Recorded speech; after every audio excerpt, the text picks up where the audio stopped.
Scam क्या होता है?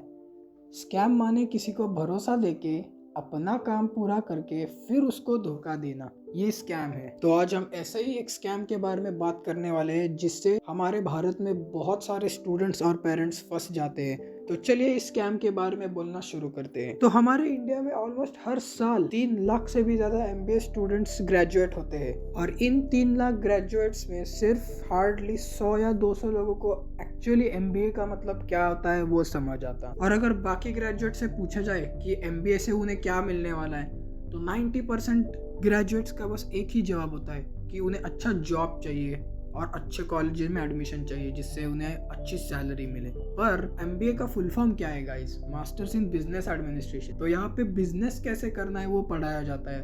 तो स्टूडेंट्स लोग क्यों ये सोचते हैं कि उन्हें जॉब करना है एमबीए के बाद? तो इस मेंटालिटी का बस एक ही रीजन है, जो है हमारे इंडियन पेरेंट्स।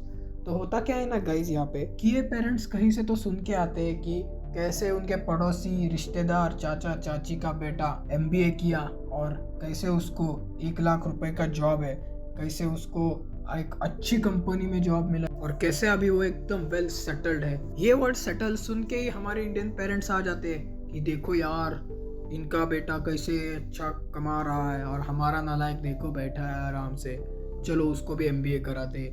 और इसी तरह से शुरू होता है हमारे बेचारे स्टूडेंट्स का स्ट्रगल। एमबीए एंट्रेंस के लिए प्रिपेयर करना स्टार्ट कर देंगे और फिर स्टूडेंट एकदम मेहनत करके लाता 99 परसेंटाइल। जब कॉलेज में एडमिशन लेने की बात आती तो हाफ इंफॉर्मेशन लेके पेरेंट्स जाते एमबीए कॉलेजेस में। फिर वहां जाके उनको पता चलता कि एमबीए का फी 25 लाख रुपए है और यही से चालू होता है अपना रियल स्कैम। तो होता क्या है ना कि लो और मिडिल क्लास के सोसाइटी के पेरेंट्स सोचते हैं अभी यार इतने पैसे तो हम नहीं ला सकते, कैसे अफोर्ड करेंगे बेटे का एजुकेशन, और अब कैसे अपने पड़ोसी चाचा चाची को नीचा दिखाएंगे कि मेरा बेटा भी एमबीए है, तेरे बेटे से ज़्यादा कमाता। और कुछ पेरेंट्स से तो मैंने ऐसे सुना है कि अगर एमबीए नहीं करोगे ना तो शादी भी नहीं होगा आगे। कैसे? ये मुझे पेरेंट्स कमेंट सेक्शन में बता दो जल्दी, क्या रीज़न है इसका। फिर ये सब होने के बाद आ जाएंगे पेरेंट्स लोग अपने कंक्लूजन पे, जो है स्टूडेंट लोन। स्टूडेंट लोन खुद में कोई ख़राब चीज़ नहीं है, इससे एक्चुअली यंगस्टर्स को पता चलता पैसों की वैल्यू क्या है। पर ये लोन एक परफेक्ट ट्रैप रहता है। जैसे मानो एक एग्जांपल ले लेते हैं। मानो आपको एक रास्ते पे कुत्ता दिखेगा, भूखा है बेचारा, दिन भर खाने की तलाश में उधर भागेगा इधर भागेगा। पर एक दिन उस कुत्ते को 4 हड्डियां रास्ते पे पड़े हुए दिखेंगे, स्ट्रेट लाइन अप, 1 2 3, और चौथा है जो केज के अंदर है। कुत्ता केज है वहाँ फंस जाएगा, ट्रैप वो नहीं देखेगा। कुत्ता पहले बोलेगा चलो खाना मिल रहा है, ये खा के बाद में देख लेते क्या होता। कुत्ता एक हड्डी खाता, दूसरी खाता, और जैसे ही चौथी खा लेता कोई पीछे से आके उस केज को लॉक कर देता। और एक बार लॉक होने के बाद कुत्ता समझ जाता है कि अभी वो कुछ नहीं कर सकता। और ऐसे ही हमारे स्टूडेंट के पास भी है 4 हड्डियाँ जो वो खा लेता है और फंस जाता है। पहला हड्डी बाप की प्रॉपर्टी। एजुकेशन लोन मिलना इतना आसान नहीं है। जाओगे एक दिन में बैंक से पैसे लेकर, उसमें पहले स्टूडेंट का टैलेंट, एबिलिटी देखा जाता, फिर अप्रूवल मिलने के बाद सिक्योरिटी देना पड़ता, और लोन 24 लाख के ऊपर है।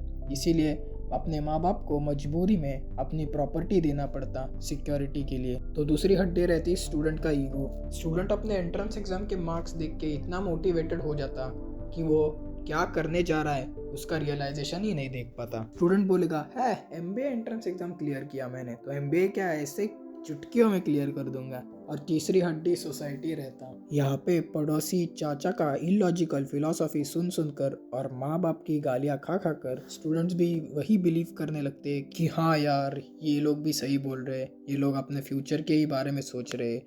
फिर लास्ट हड्डी आ जाता फैमिली का इमोशनल अत्याचार। अभी इस केस में ऑफिशियली लोन लेके स्टूडेंट पढ़ना चालू करता और उसे फाइनली रियलाइज होता कि अगर डिग्री पास नहीं हुआ तो माँ बाप निराश होंगे, फिर जो सब्जेक्ट्स बैक लगे उसके एक्स्ट्रा पैसे भरने पड़ेंगे, सोसाइटी जीने नहीं देगा, और अगर पास हो गया स्टूडेंट, डिग्री मिल गई, तो लोन पे करने के लिए कंपलसरी 15 साल 9 to 5 जॉब करना पड़ेगा। और मैटर तो यही रहता जॉब में कि इतने हार्ड वर्क करने के बावजूद भी इंसान को हार्डली कोई प्रमोशन मिल जाता। वही 25,000 रुपए की सैलरी में 10-15 साल तक निकालना पड़ता। जॉब छोड़ने का तो सवाल ही नहीं बनता, लोन कैसे पे होगा। ऐसे ही 15 साल वेस्ट हो जाते और एट द एज ऑफ 35 होके भी रेंट वाले घर में रहने की मजबूरी आ जाती, और इसी तरह से इनका अचीवमेंट पूरे 15 साल में 0% रहता। और यही एक रीज़न है कि हमारा इंडिया अभी तक गरीब है। इकोनॉमी की नहीं बात हो रही है यहाँ पे आम जनता लोग की बात हो रही है। कोई आगे बढ़ ही नहीं पा रहा। तो अगर आपको नॉर्मल एवरेज लाइफ जीना है, लोअर मिडिल और मिडिल क्लास लाइफ, तो सुनो पेरेंट्स की और करो MBA लोन देके। और अगर आपको खुद को ग्रो करना है तो बताओ पेरेंट्स को, 25 लाख रुपए का आप MBA करा रहे हो, इससे अच्छा तो 25 लाख रुपए लोन निकाल के स्टार्टअप के लिए दे दो मुझे। स्टार्टअप सक्सेसफुल हो गया तो ग्रोथ आप खुद ही देखोगे बाद में, और आप खुद बोलोगे कि parents are not always right. हमारा भी डिसीजन बनता है, हमें भी राइट से कुछ तो बोलने का। सो चलिए अब दूसरे पॉइंट पे मुड़ जाते हैं, जो कि है प्राइवेट कॉलेज और उनके एंट्रेंस एग्जाम्स। अब यहाँ कॉलेजेस को भी पता चल गया कि एक डिग्री के लिए, एक फालतू प्लेसमेंट के लिए ये लोग कुछ भी करने को तैयार हो रहे हैं। मैं कोई भी यूनिवर्सिटी का नाम नहीं लूँगा, बट इन प्राइवेट कॉलेजेस ने अपना बिजनेस एक्सपांड करने के लिए शुरू किया प्राइवेट एंट्रेंस एग्जाम। एंड अभी ऑलमोस्ट एवरी कॉलेज ने अपने खुद के एंट्रेंस एग्जाम के लिए एक स्टूडेंट से 2000 रुपये चार्ज कर रहे। यही नहीं, कौन सा ब्रांच लेना है कॉलेज का वो सिलेक्ट करने के लिए भी 1000 रुपये एक्स्ट्रा फी मांग रहे। वही एंट्रेंस एग्जाम देने के लिए हर साल 3 लाख से भी ज़्यादा लोग अप्लाई कर देते। एंड अगर स्टूडेंट को मार्क्स कट ऑफ के हिसाब से नहीं आया तो ख़त्म, कॉलेज इनडायरेक्टली पहली फुर्सत में निकल बोल देता। और अजीब बात तो ये है कि फिर भी ये लोग फीस एक्चुअली भर देते। हमारे इंडिया में MBA के लिए एक कॉमन एंट्रेंस एग्ज़ाम है जिसका नाम है CAT। तो उस एक एग्ज़ाम के बेसिस पे क्यों स्टूडेंट्स को एडमिशन नहीं दिया जा रहा? क्यों ये प्राइवेट कॉलेजेस खुद का एग्ज़ाम लेके प्रॉफिट्स मार रहे हैं? इसका ऑब्वियस रीज़न है, कॉलेजेस को बस प्रॉफिट्स की पड़ी है। They don't care about your future. But literally guys, हम लोग इतना फीस भर के डिग्री खरीद रहे हैं। अभी 2020 का सीन तो देखा है हमने, कोविड में सब लोग फ्री पास हो रहे, कोई नॉलेज नहीं मिल रहा किसी को। तो इतना फीस भर के जीरो नॉलेज मिल के क्या फ़ायदा? सोचो गाइस, 2 लाख स्टूडेंट से 3-3 हज़ार रुपये मिल रहा, विच इज 60 करोड़, वो भी सिर्फ MBA कोर्स के लिए। और इसी पैसों से ये यूनिवर्सिटीज़ बड़े बड़े कंपनी से कॉन्ट्रैक्ट करते और फिर कंपनीज आ जाते प्लेसमेंट लेने के लिए। कंपनीज को खुद में कोई ज़रूरत नहीं है स्टूडेंट्स हायर करने के लिए, बस उन्हें यूनिवर्सिटीज़ से अच्छा पैसा मिलता, इसीलिए आ जाते प्लेसमेंट्स देने के लिए। एंड एक बार अगर कॉलेज से प्लेसमेंट लिया तो ख़त्म, कॉलेज मुंह पे बोलेगा तेरा मेरा संबंध ख़त्म। सेकेंड टाइम प्लेसमेंट कॉलेज कोई भी नहीं देता, और देगा भी क्यों? कॉलेज के पर्सपेक्टिव से सोचा जाए तो पैसे तुम लोगों ने ऑलरेडी भर दिए, तुम्हारा काम हो गया, तो सेकेंड टाइम तुम लोगों पे अटेंशन देके अपना टाइम क्यों वेस्ट करेंगे? यही तो स्कैम है। वही मैंने वीडियो के स्टार्टिंग में बताया था, स्कैम का डेफिनेशन, वो रिलेट करो यार। एंड जस्ट लाइक दैट, चलो अपने तीसरे पॉइंट पे आते हैं, जो है ट्रेंड को फॉलो करना। अब इस केस में इंजीनियर्स का बहुत बड़ा योगदान है, और इसके भी 2 रीजंस है। पहला है कि जस्ट सुना है कि MBA में स्कोप अच्छा है। दूसरा रहता वो स्टूडेंट जो इंजीनियरिंग में फेलियर रहता, या उसको मालूम रहता कि अगर वो मास्टर्स इंजीनियरिंग में करेगा तो पासिंग के चांसेस उसके बहुत स्लिम हो जाएंगे। पर फिर भी इनको कोई एक मास्टर्स डिग्री चाहिए ही होता, क्योंकि इनके लॉजिक से मास्टर्स डिग्री से 10 से 15 हज़ार का सैलरी इंक्रीज हो जाता। सो इसका डायरेक्ट मीनिंग यही है कि स्टूडेंट्स को भी अपने जैसा बना देना। ये काम कर रहे इंजीनियर्स अभी MBA ज्वाइन करके। और जैसे ही इंजीनियर्स MBA पढ़ना चालू करते उनको पता चलता कि आप कोई थियोरी, फार्मूला, इक्वेशंस नहीं बनाना पड़ता।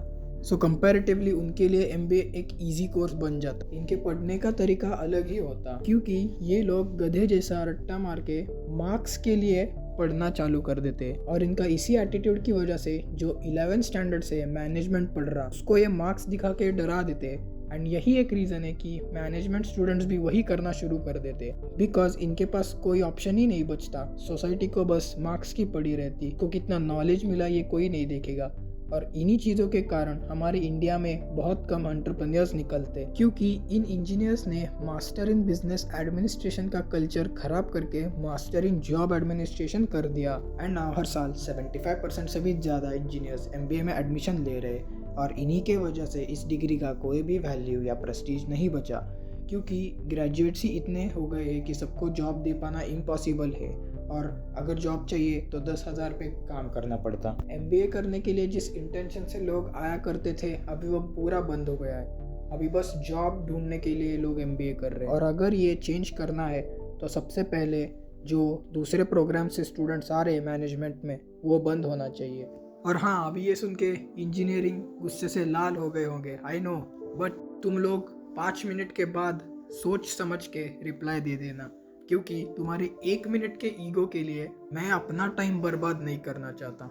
कुछ लोग तो अभी कमेंट में फुल ज्ञान बताएंगे कि इस इंजीनियरिंग से ऐसा होता है, ये इंजीनियरिंग करो तो ये होता है, इससे वो होता है। ये भी सही है, मगर अगर बात की जाए MBA के बारे में तो ये बहुत अभी जो चल रहा है बहुत गलत हो रहा है। You guys have to accept the fact कि तुम लोगों ने MBA को इंजीनियरिंग जैसा बना दिया है। आते हैं टीचिंग मेथड्स पे, तो आप कहीं भी जाओ, A grade business school, B grade business school, C grade business school, जो भी है, हमारे इंडिया में टीचिंग का मेथड सेम ही रहता और ये मेथड्स में बहुत सालों से कोई अपडेट या चेंज किया ही नहीं गया। तुम लोग कहीं भी जाओ, इंडिया के बेस्ट कॉलेज में जाओ या इंडिया के सबसे वर्स्ट कॉलेज में जाओ, जो पढ़ाने का तरीका है वो डिट्टो सेम ही रहेगा, बस इंफ्रास्ट्रक्चर और थोड़ा बोलने का तरीका अलग होगा। अभी 2022 में टेक्नोलॉजी और मॉडर्नाइजेशन इतना आगे गया है कि पुराने मेथड्स एकदम यूजलेस बन गए।